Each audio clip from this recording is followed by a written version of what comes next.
ابني الكبير. ده ابنك الكبير. نور عيني. نور عيني سندنا كلنا وسند الشارع وسند الدنيا كلها. ممكن صورة شريف الله يرحمه. سند الدنيا. كبير وصغير كان بيعيط عليه، انا مش قادره انزل دمعه عليه خلاص. متواجدون الآن داخل منزل الشاب شريف. شاب يبلغ من العمر 29 عاما. شريف يعمل بائع ملابس، قتل على يد أحد الأشخاص. التحريات الأولية لأجهزة الأمن قالت إنه مسجل خطر. تفاصيل هذه الجريمة يمكن هيروها لنا الأب والأم. شريف خرج من صلاة التراويح، أنهى حياته مسجل خطر بطلق ناري على نحو مأساوي أمام المرة، وطبعا كان سبب يعني أقدامه على هذه الجريمة دفاع شريف أو معاتبة شريف للمتهم على تعديه على شقيقه الأصغر وإثارة رعبه بكلب وقصف منزله بالألعاب النارية وتحديدا الصواريخ. في البداية معانا الأم هتكشف لنا التفاصيل. شريف كان عريس المفروض يتجوز، معلش 5 يوم العيد يا ابني. تمام. كلميني ايه اللي حصل مع شريف الله يرحمه؟ اللي حصل اللي هو كان اخوه بيجيب حاجات، بيجيب زي قنبله كده هو بتاعت من عند بتاع العصير. شادي الصغير. هادي اخوه. اسمه هادي؟ كام سنه هادي؟ عنده 20 سنه. تمام. ومع صاحبه اللي هو قاعد ده هو ماشيين في الشارع، لان راح مشنكلهم ومعاه كلب شنكل اخوه. اللي هو المتهم شنكله. المتهم ده اسمه شغل ما اعرفش اسمه، انا ما اعرفوش. طيب من باب للطاقه كده شنكل. والله يا ابني هو معاه كلب، فابني بيجري من الكلب راح هو مشنكله. راح قال له ايه ده ليه كده اهوت يا كابتن بتعمل ليه كده اهوت؟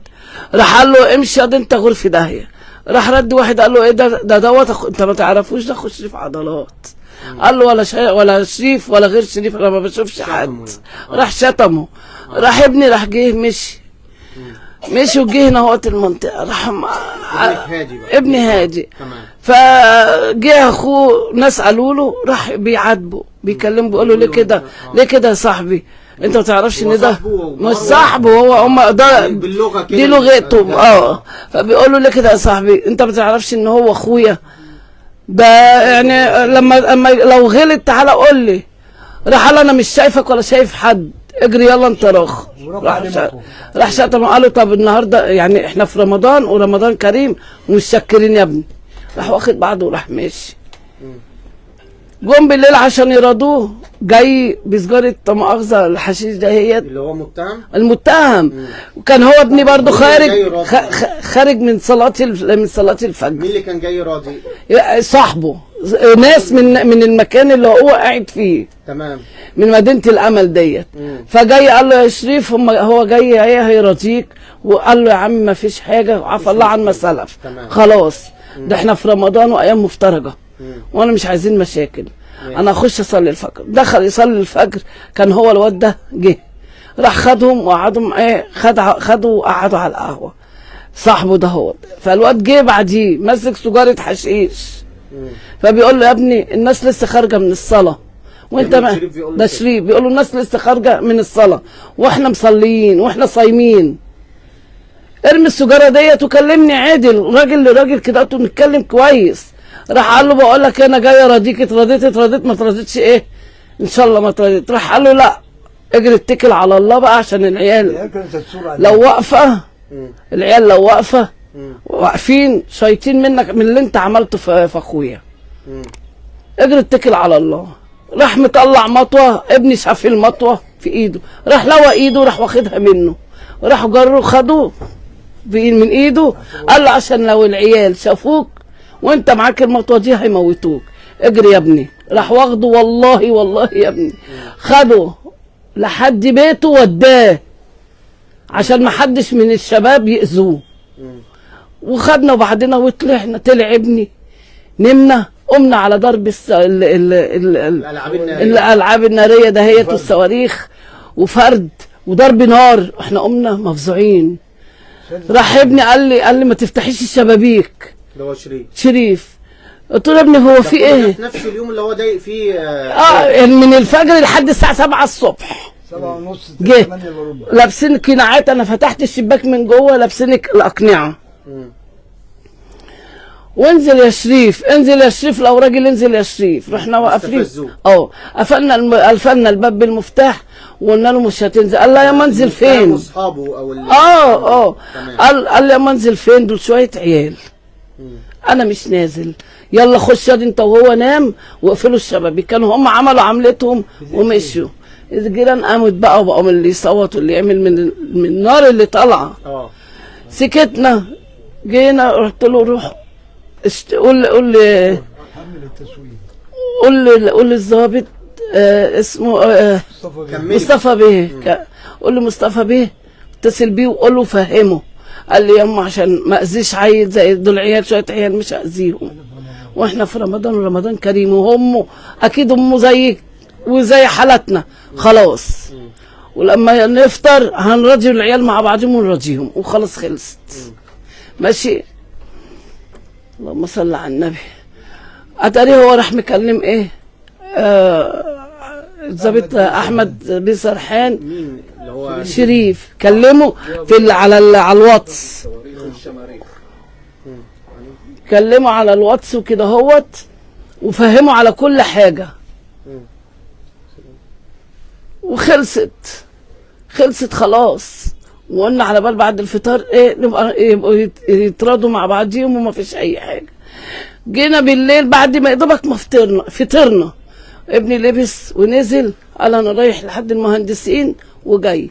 راح ما فيش دقيقتين طلع وراح نزل تاني، قال هصلي التراويح، هصلي صلاه العشاء.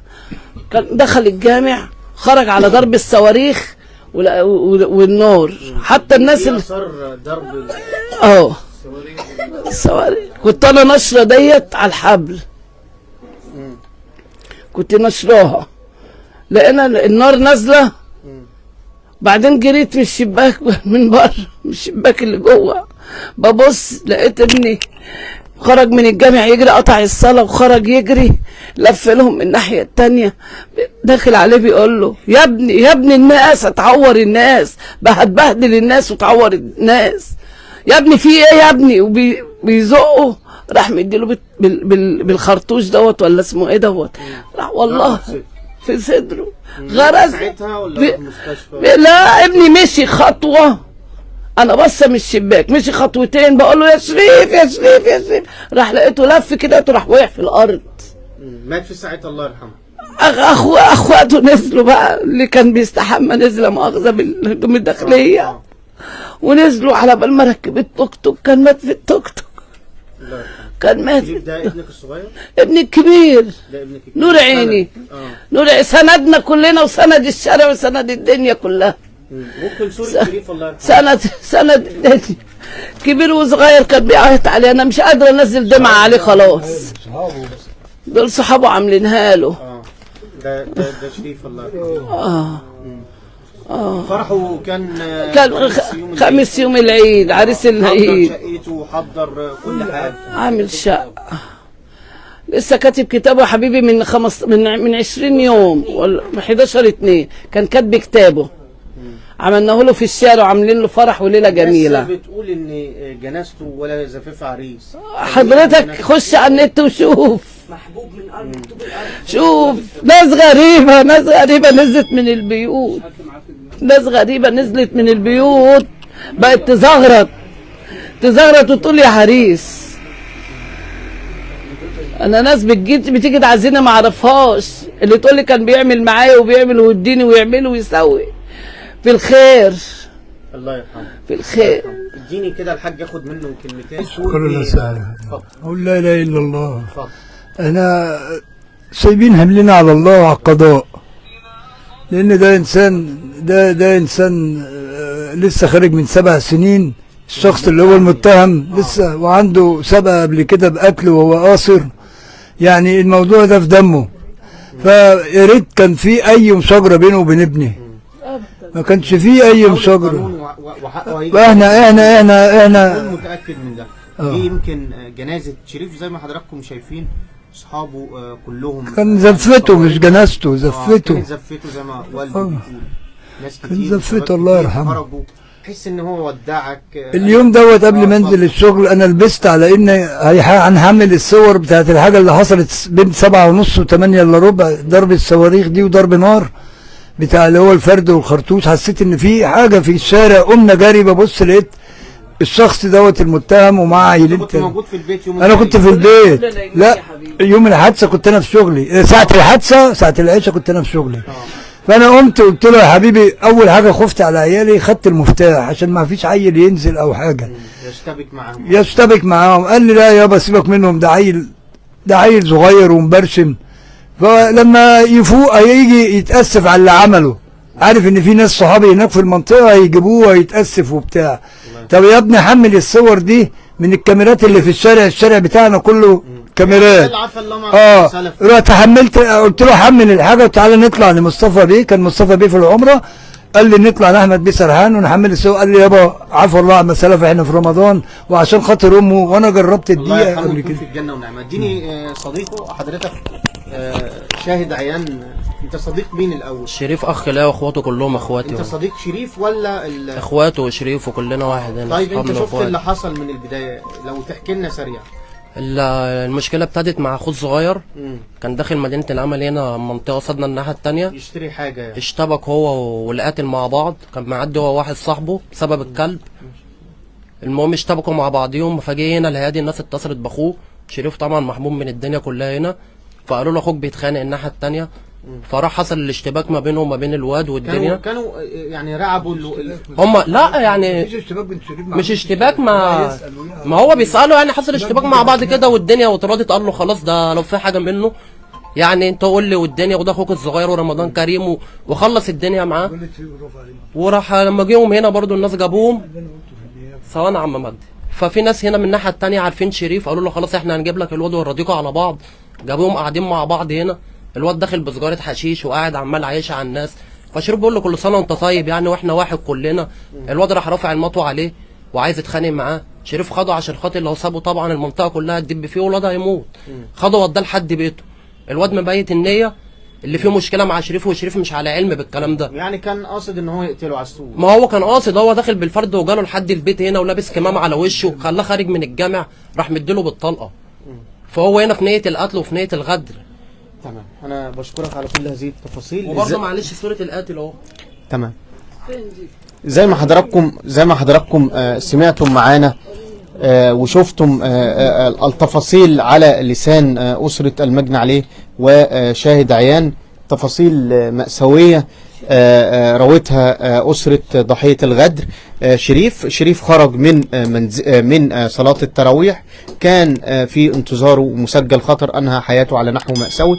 أسرة المجني عليه بتؤكد على أنه يعني كان زفافه مفترض خامس يوم العيد. بشكر حضراتكم على حسن المتابعة.